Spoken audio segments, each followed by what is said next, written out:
There's no farz qiraat in any salah. Farz, or rather, not, I won't say qiraat, but there's no farz. There's no specific surah to say that in this surah you have to read, or rather in this salat you have to read a surah. You got a choice of reading any surah. You got a choice of reading any surah. There's no, besides what we told you, that like it is wajib to read Surah Fatiha, and it's wajib to read, according to Abu Hanifa, one ayat, according to Sahibain, three short ayats, or one long ayat that equal to three ayats, etc., etc.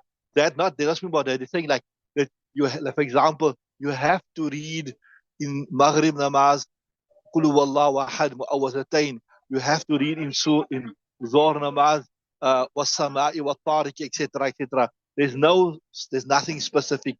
You can read whatever you want to from the Quran, so long as you fulfill that criterion. According to Imam, the preferred madhab is this was right to read Surah Fatiha in the first two rakats, and to read a surah, or if not a surah, then according to Imam Abu Hanifa, even one short ayat, according to Sahibain, three short ayats, or one long ayat equal to three short ayats, right? So let's just now look at it. وَلَيْسَ فِي شَيْءٍ مِنَ الصَّلَوَاتِ قِرَاءَةُ سُورَةٍ بِعَيْنِهَا. And then there is not in any of the salawat qira'atu suratin bi'ayniha, the recitation of a specific surah, la yajuzu ghayruha, to such an extent that nothing else is permissible besides that, li'itlaqi ma talawna, because of the generality of what we read. We said faqra'u ma tayassara min al-Quran. So right, ويقرأ أي وقت بشيء من القرآن بشيء من الصلوات. Then the next advice thing is, like, one is a person coincidentally every salah he reads, like, maybe every maghrib time he's reading Qul wallahu ahad, Qul a'udhu bi rabbin nas, but he make it mandatory upon himself. Say, no, I must read the surah. If I don't read the surah here in the salah, is something wrong. There's no problem with that. So, like, for example, you the imam, you like to recite Surah Jinn, or you like to see the surah, or you like to recite that surah. You just, with your personal preference, you like to recite it, that's fine. There's no problem. But to make it compulsory, no, I have to recite the surah. If I don't recite the surah, my salah is not done. I've committed a crime.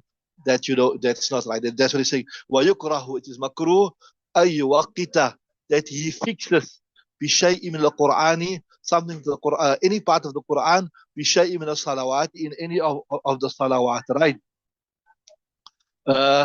Right.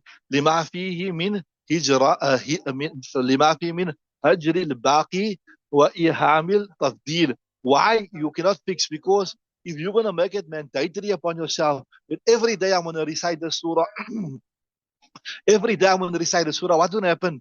لما فيه من هجر الباقي. What's going to happen to the rest of the Quran? You're going to abandon the rest of the Quran. وَإِيهَامِ التَّفْضِيلِ, and you're going to be giving the impression that this surah is more virtuous than the other surah, or this part of the Quran holds more virtue than the other part of the Quran, etc., which is wrong. You understood that? So now read all ibarat. Now it's pretty simple. وَلَيْسَ فِي شَيْءٍ مِّنَ الصَّلَوَاتِ قِرَاءَةُ سُورَةٍ بِعَيْنِهَا لا يجوز غيرها لإطلاق ما تلونا. There is not in any of the salats, right, the recitation of a specific surah, right, surah بعينها, to such an extent that لا يجوز غيرها, that you consider it not permissible to recite anything besides it, لإطلاق ما تلونا. Why? Because the text that exhorts us to recite a surah, recite the Quran, it is general, right? ويكره أن يوقت بشيء,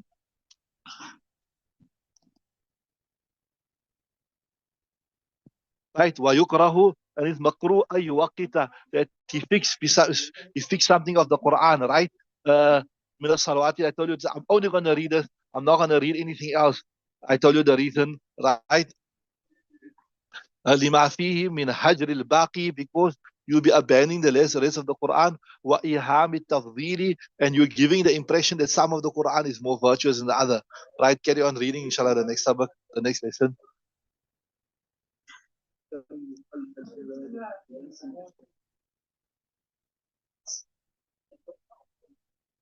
Right. This we discussed this. I told you this is a masala that is called Qiraat Khalf al-Imam, right? If you go to the big Darul Ulooms like Darul Ulooms, Deoband, in those places, this one masala here is discussed over 1 week. proofs, counter proofs, Hanafi proof, Shafi proof. Then they give the Hanafi answer to the Shafi answer to the Hanafi.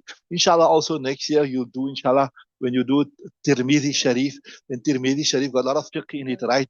So there also you'll do this masala in quite a bit of detail. It's a famous masala called Al-Qiraatu Khalf al-Imami, right? So وَلَا يَقْرَأُ الْمُؤْتَمُ خَلْفَ الْإِمَامِ. According to the Hanafi madhab, that the muqtadi will not read behind the imam at all. When you are behind the imam, and we discussed this also in our tafsir class in detail, وَإِذَا قُرِئَ الْقُرْآنُ فَاسْتَمِعُوا لَهُ وَأَنصِتُوا لَعَلَّكُمْ تُرْحَمُونَ. So وَلَا يَقْرَأُ الْمُؤْتَمُ خَلْفَ الْإِمَامِ. The muqtadi will not read behind the imam. خِلَافًا لِلشَّافِعِيِّ, contrary to Shafi'i, fil Fatihati. So Imam Shafi only differs in the Surah Fatiha. Why? Because in Surah Fatiha he said, remember, the Imam Shafi's proof is La salata illa bi Fatihatil Kitabi. There's no salah except with Surah Fatiha. So he's saying, look, you must recite the Surah Fatiha. Without the Muqtadi reciting the Surah Fatiha, salah will not be done, right? Lahu. So what is Imam Shafi's proof? He said, Anna al-qira'ata ruknun min al-arkani. Saying, look here, Qiraat is a rukn of the salah, right? We know, even according to us, the Hanafi madhab, we say that Qiraat is part of the arkan of salat, right? Right? So he says, لو أن القراءة ركن من الأركان فيشتركان فيه. So if it is a rukn of the salat, right?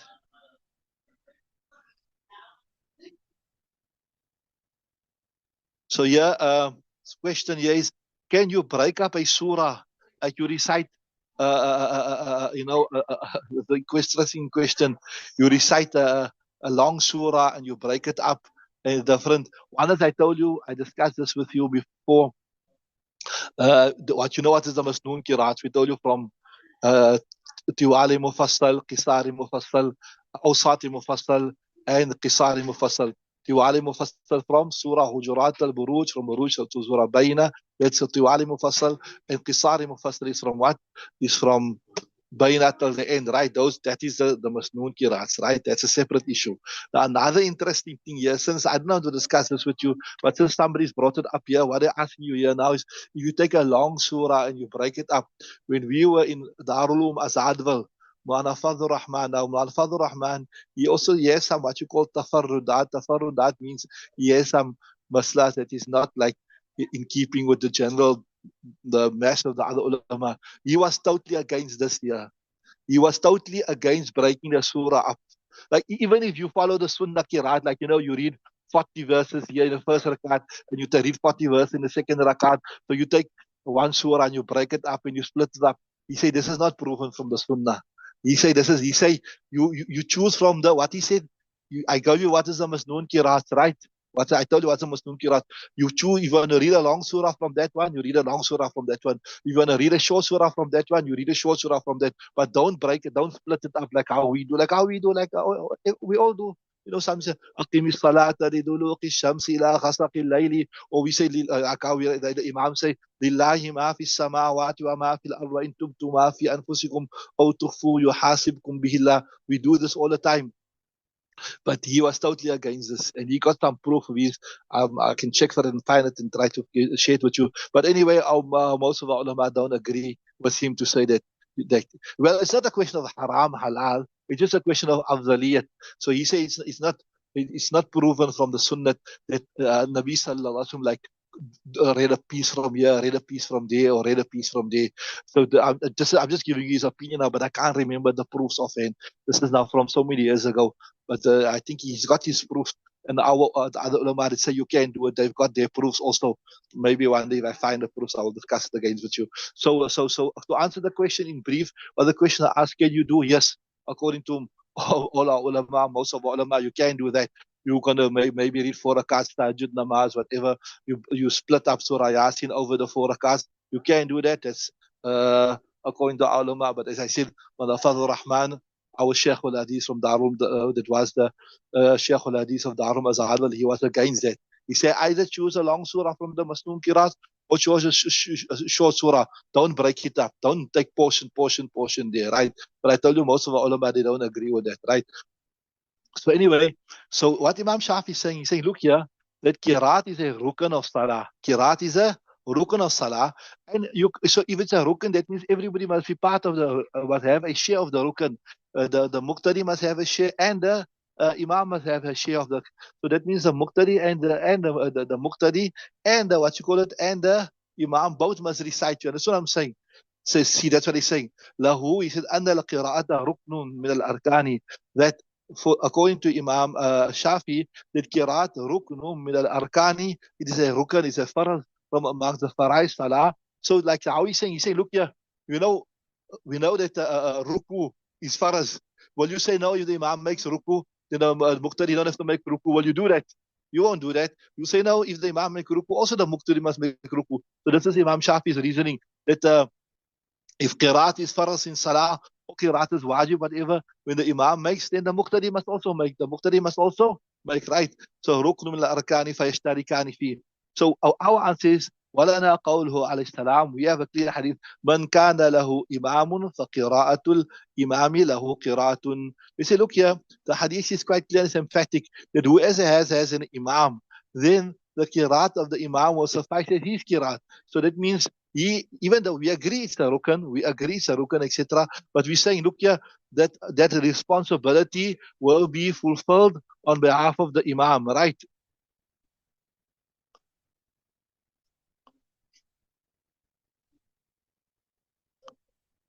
So we saying that, look here, it is a rukn, but when the imam recites, then he's fulfilling his responsibility on behalf of the muqtadi. Understood? See, man kana lahu imamun, who has the imam, faqira'atul imami qira'atun, فقراءته. So then the qiraat of the imam is a qiraat for him. وعليه إجماع الصحابة. And we say, look here, we also have unanimity amongst all the Sahaba Ikram that rukniyat can be fulfilled by the imam, right? Right. So we're saying, وهو ركن مشترك بينهما. It is a rukn that is shared by the two of them. وهو ركن مشترك.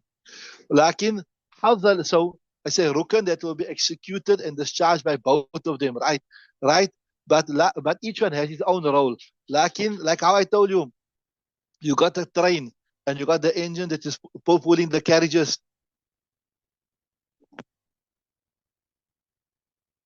Like how you got the train and you got the carriages, right? So now, what? Even though the carriages is part of the train, but what is the work of the engine? The work of the engine is to pull, right? And what's the work of the carriages? The work of the carriages is just to follow suit. So that's what we're saying here. لكن حظ المقتدي الإنصات. The share of the muqtadi is to listen. He's part of fulfilling the rukniyat is what is to listen to the qiraat of the imam, right? Right. لكن حظ المقتدي الإنصات والاستماع, right?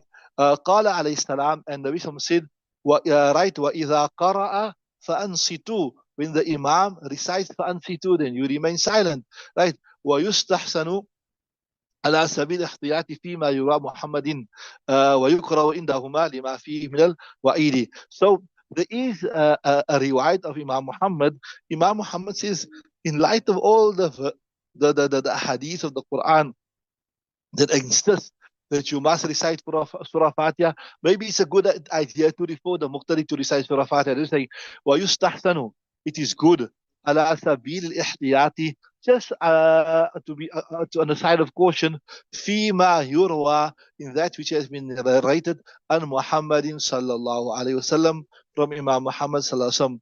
But ويقرأ عندهما لما فيه من الوعيد, but according to Shaykhain, it is makruh, right? ويقرأ عندهما لما فيه, because of the warning that is there. The warning, what is the warning? That you must remain silent. In fact, here in the Hasha, it's not mentioned there, but they mentioned a few warnings, hadith. Yeah, there's a warning here, mentioned the hadith that, see, I'll just, yeah, I found it quickly. من قرأ خلف الإمام ففي من قرأ خلف الإمام فيه جمرة وقال أخطأ السنة.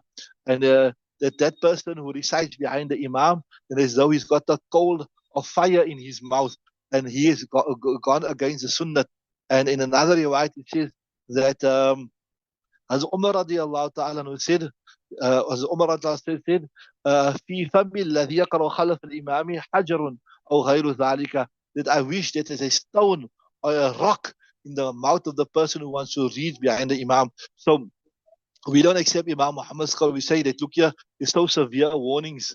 And then also there's a riwayat. Remember once Nabi was reading Salaah, and after his Salaah, he got a bit confused in the Qiraat, and he said, Mali unaza'u fil Qiraati. Why am I being competed for what?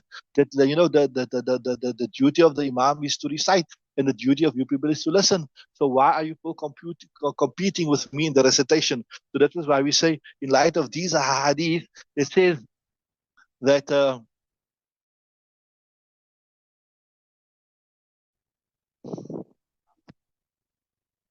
so we say in light of all of these hadith, don't recite. Don't say it's better to recite, right?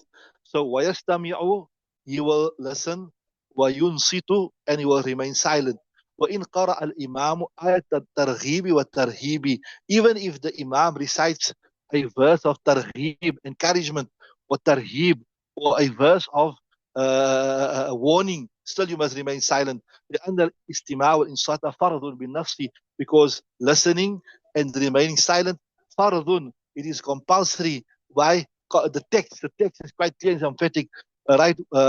وَالْقِرَاءَةُ وَسُوَالُ الْجَنَّةِ وَتَعُوذُ مِنَ النَّارِ كُلُّ ذَلِكَ مُخِلٌّ بِهِ. So to recite, right, behind the Imam, right? وَسُوَالُ الْجَنَّةِ, or to when the verses of Jannat come, to ask for Jannat, or وَتَعُوذِ مِنَ النَّارِ, or when the verses of Jahannam is recited to seek protection in it, etc. كُلُّ ذَلِكَ مُخِلٌ بِهِ. It interferes with your mandate. What is your mandate? Your mandate is to what? Is to listen and to remain silent, right? وَكَذَلِكَ فِي الْخُطْبَةِ, and the same thing must be in the khutbah, that you must listen and you mustn't respond to the verses. Okay, let's stop there. Inshallah, we'll continue tomorrow.